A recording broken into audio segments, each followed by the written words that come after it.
One of the goblins was holding 3 vials which used to contain holy water until he drank them all. Because why not?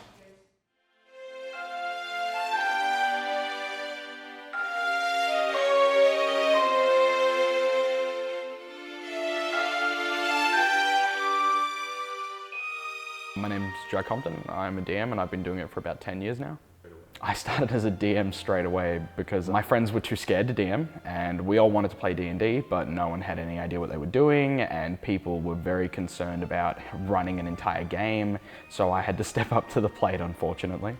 I've been playing D&D for a few years, I think 5 years now, so I'm a pretty seasoned veteran. This experience changes depending on who's DMing. I have a few campaigns with Jai, I have a few campaigns with some other friends, and their playstyles are very different. Well, I haven't played it yet, so I wouldn't really know, but from like the experience that I've had, I sort of got an idea of like, it's not something that I haven't done before, obviously, because I played like RPG games before, so I've done character creation before in a lot of games.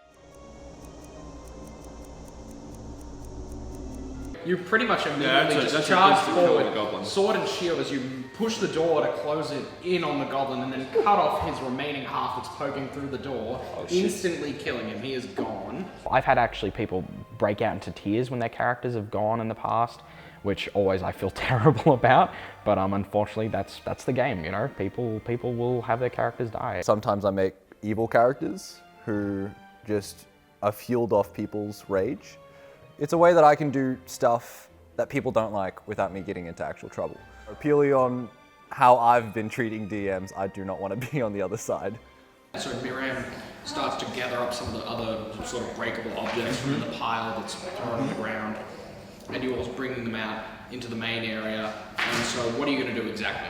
I believe D&D is very beneficial to people. For one thing, it's a real escapist hobby where it can really pull you away from a lot of the stuff you're facing in real life and give you a break from everything. You get to play a grand hero instead of Kev from wherever the hell you come from.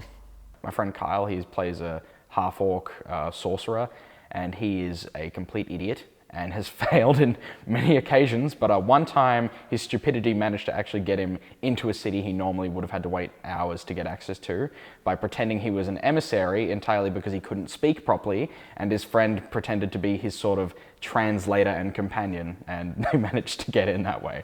There was one time where my orc character broke a rock in half after being told to take care of the rock just to sit out of the combat, and he broke it in half. There were a bunch of gems inside, but him being dumb, he threw it behind him and pretended as if nothing happened. For me, it's definitely improved my social skills. I'm not the best when it comes to face-to-face interactions with people I haven't met. D&D has opened me up to a lot of ways that I can talk and meet new people. It's really made things a lot easier for me as well. I was terrified when I was first doing it. I had no idea what I was doing and I was very scared. When you're younger, it's definitely a really grueling task to find actually people who are interested, because even a lot of my friends didn't want to play. They'd never really played a tabletop role-playing game. They weren't interested.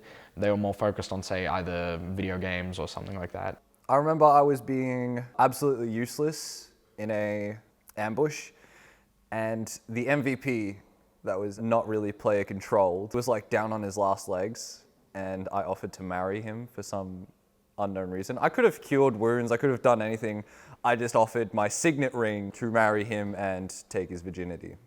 Oh no! No, you've just immediately slaughtered one of them. Shit. I mean, that's very in character of me. Typically, I'll have to bring the Player's Handbook, Monster Manual, Dungeon Master's Guide, Xanathar's Guide to Everything, Sword Coast Adventurer's Guide, typically Volo's Guide to Monsters, Guildmaster's Guide to Ravnica, and Mordenkainen's Tome of Foes, and the list goes on. I really don't like how expensive the books are. Just the other day, I actually spent about almost $200 just on the actual expansion books because unfortunately no one else will buy them and I'm the DM, so I'm the one who has to run it and pay for everything. They are really useful. I find it almost impossible to play the game with just the basic starter rules that they give you from the online website. Without the Player's Handbook and even the Dungeon Master's Guide and the Monster's Manual, you can't play the game properly. It's way too difficult. I used to try to make the whole story prior to actually running it, and for me nowadays that just doesn't work well.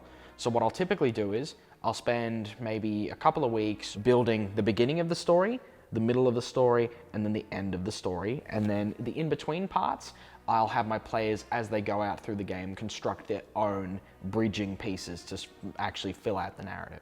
Creating a location, that can take a considerable amount of time depending on if we're talking about a city, a country, a world, or a universe, which I have made all of the ones that I just listed there. And even cities themselves, sometimes, depending on how detailed you want to go, can take months. There's a lot of things that DMs have to do to run and create a successful storyline and campaign. And doing that after a certain amount of time, like if you do anything that's extremely strenuous, especially mentally for a long period of time, you get tired, you don't want to do it anymore. That's pretty much what DM burnout is. I think it is actually a really good experience for a lot of DMs to be players. And in my opinion, they really should try to get out there a bit more. Like players feel free to DM, you know, we'd rather have that. Give us a break.